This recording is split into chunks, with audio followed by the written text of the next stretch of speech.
Einam toliau ir čia turim pakabintas, pažymėtas skaičiumi 12.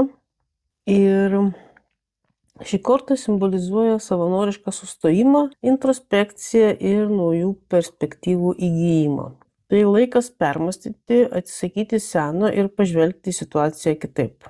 Tai pauzė, kurios metu gauname galimybę į kažkokią susidariusią situaciją pažvelgti kitų kampų, pamatyti dalykus kitaip, dažnai pasiaukojant ar paleidžiant iš rankų kontrolę. Pakabintasis moko kantrybės ir supratimo.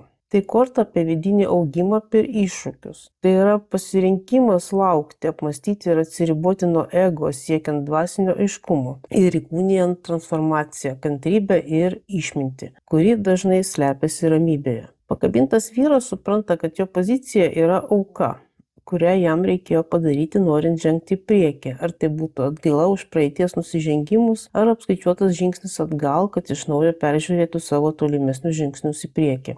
Ir ši korta skirta laukimui ir sustojimui. Ir šis laukimas dabartinėje situacijoje yra tiesiog būtinas, jei norit sulaukti sėkmės arba tinkamos progos. Atminkite, kad veikti čia ir dabar ne visada yra geriausias sprendimas. Tam tikrais atvejais susilaikymas ir laukimas gali atnešti tiek pat, jeigu nedaugiau naudos.